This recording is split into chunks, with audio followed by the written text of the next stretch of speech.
Technical analysis जो stock market में बहुत ही ज़्यादा इम्पोर्टेंट है। जो नए लोग आने वाले हैं, जो बिगिनर लोग हैं, उनको ये सीखना होगा क्योंकि वो सीखे ही आते हैं। और तो आज हम सीखने वाले हैं टेक्निकल एनालिसिस का सबसे important part, support and resistance. आप बिगिनर हो, आपने अभी में आ रहे हो, आपको यहाँ पर इन्वेस्टमेंट करना है या फिर कुछ ट्रेडिंग करना है, तो सबसे इम्पोर्टेंट आपको सपोर्ट और रेजिस्टेंस, एक बेसिक टेक्निकल एनालिसिस का पार्ट सीखना ही पड़ेगा क्योंकि पूरा मार्केट सपोर्ट और रेजिस्टेंस पे ही चलता। सपोर्ट और रेजिस्टेंस ये कोई बहुत ही कॉम्प्लिकेटेड और रॉकेट साइंस नहीं है। ये है कि ये प्राइस का बिहेवियर शो करता है। मतलब समझो, एक कॉमन एग्जांपल लेते हैं कि मार्केट में एक सब्जी है और उस सब्जी का प्राइस बढ़ रहा है। इसका प्राइस क्यों बढ़ रहा है? सब्जी का प्राइस क्यों बढ़ रहा है? क्योंकि उसका मार्केट में सप्लाई बहुत कम है और उसका डिमांड ज़्यादा है। जब मार्केट में सप्लाई कम होता है और डिमांड ज़्यादा होती है तो ऑटोमेटिकली उस सब्जी का प्राइस बढ़ जाता है, बरोबर। तो अभी आपको यही बेसिक सीखना है। और उसी सब्जी का 2-4 दिन उसका प्राइस कम हो जाता है। क्यों हो जाता है? क्योंकि उस सब्जी का मार्केट में सप्लाई बहुत ज्यादा है और अब डिमांड कम है, इसलिए उसका प्राइस गिरता है। तो यही बात प्राइस के बिहेवियर में शेयर मार्केट में भी लागू होती है। एक स्पेसिफिक स्टॉक का डिमांड एक स्पेसिफिक प्राइस पर बढ़ता है और वहां पर लोग बाय करते हैं और ऑटोमेटिकली वहां पर एक सपोर्ट क्रिएट होता है। अब हम उसको एक एग्जांपल के तौर पर सीखेंगे इस एक्चुअल में सपोर्ट कैसे काम करता है। आपको तो पता चल गया, सपोर्ट मतलब डिमांड लाइन, जहां पर लोग बाय करते हैं और बाय करने के बाद ऑटोमेटिकली स्टॉक ऊपर जाता है। इसका सपोर्ट मतलब डिमांड लाइन, और उस डिमांड लाइन पर आ गया तो मार्केट में उसका प्राइस ऑटोमेटिकली बढ़ जाएगा क्योंकि उसका सप्लाई भी कम है और लेने वाले लोग ज्यादा है, इसलिए उसका प्राइस बढ़ता है। तो हम एग्जांपल से सीखेंगे कि अभी ये यहाँ पर आप देख रहे होंगे, इधर रिलायंस का चार्ट है और रिलायंस के चार्ट पर आप इधर देख रहे होंगे रिलायंस इंडस्ट्रीज का चार्ट है। और रिलायंस इंडस्ट्रीज में हम अब लाइव देखेंगे कि उसका सपोर्ट और रेजिस्टेंस कहाँ है।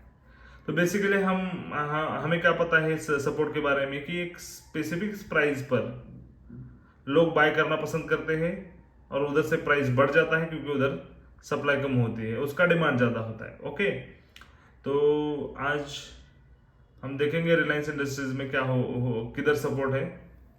तो देखिए, अभी ये जो प्राइस है आपको इधर दिख रहा होगा, इधर इस प्राइस पर इस कॉर्नर पे दिख रहा होगा 2300 रुपये, ऑलमोस्ट 2300 रुपये में मार्केट में बाइंग आ रही है रिलायंस में 2300 रुपये में। अभी 4 अक्टूबर को इधर से उसका प्राइस बढ़ गया और इधर से 9 अक्टूबर को ही उसका प्राइस बढ़ गया। इसलिए लोग यहाँ पर 2300 रुपये पर बाय करना ज़्यादा प्रेफर क्यों कर रहे हैं? क्योंकि यहाँ पर सप्लाई कम है और उसका डिमांड ज़्यादा है, और ऑटोमेटिकली जब डिमांड ज़्यादा होगा और सप्लाई कम होगा तो प्राइस बढ़ेगा, और इसी को हम कहते हैं सपोर्ट, और इसी को हम कहते हैं सपोर्ट लाइन और डिमांड लाइन। ओके, तो आपको इसमें क्या करना चाहिए कि एक स्पेसिफिक स्टॉक का सपोर्ट किधर है ये देखना है, और उस सपोर्ट पर जब स्टॉक आता है तो एक बाइंग हैपनिंग होने का चांसेस और प्रोबेबिलिटी ज्यादा होता है। तो आपको सीधी एक बात करनी है, एक स्पेसिफिक स्टॉक लेना है और उसको डेली टाइम फ्रेम हो या एक आवरली टाइम फ्रेम हो या 2 आवरली टाइम फ्रेम हो, तो उसमें क्या करना चाहिए कि डिमांड लाइन और सपोर्ट कहाँ है ये ढूंढना है, कहाँ से प्राइस ऊपर जा रहा है, कहाँ पर सपोर्ट लेना है ये ढूंढना है। ओके, ये हो गई सपोर्ट की बात। अब बात करते हैं रेजिस्टेंस की। ओके, तो सेम हमारे पास अभी रिलायंस है, तो हम यहाँ देख सकते हैं कि यहाँ पर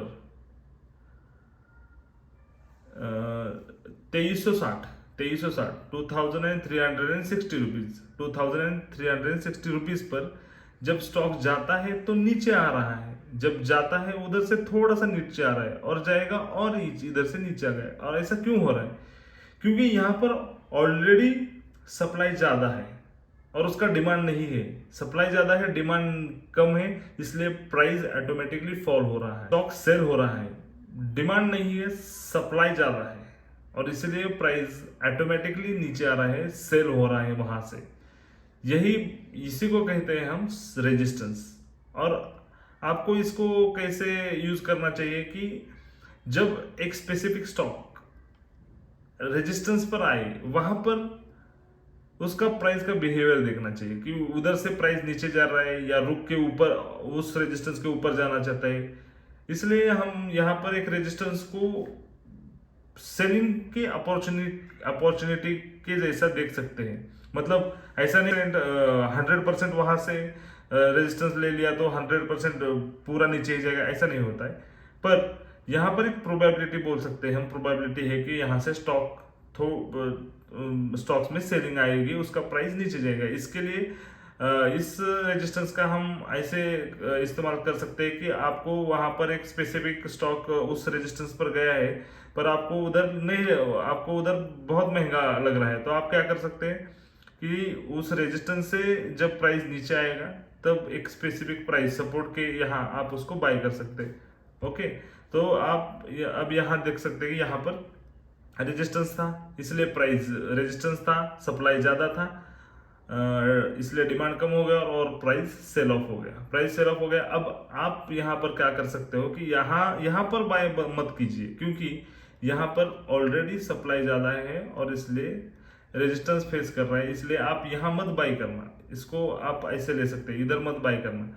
तो आप बाय कब करेंगे कि अब देखेंगे कि 2300 रुपए पर जब स्टॉक आ रहा है उसमें डिमांड बढ़ और उसका प्राइस भी बढ़ रहा है और उधर मार्केट सपोर्ट ले रहा है, तो क्या हो रहा है, आप 2300 रुपए पर बाय करने की सोच सकते हो। 2300 रुपए पर आपको अच्छी बाइंग मिलेगी। ओके, तो 2300 रुपए आपकी बाइंग होनी चाहिए।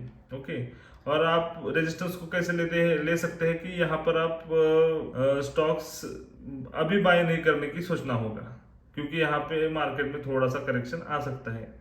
और यही बेसिक है कि सपोर्ट और रेजिस्टेंस वेरी बेसिक है बट वेरी इंपॉर्टेंट टॉपिक है टेक्निकल एनालिसिस का। और आपको एज अ बिगिनर सपोर्ट और रेजिस्टेंस सीखना ही पड़ेगा। और इसको मैंने बताया कि आप इसको कैसे शेयर मार्केट में बाइंग और सेलिंग कर सकते हैं। ओके, मेरी बात सुनने के लिए आपका बहुत बहुत धन्यवाद। Thank you.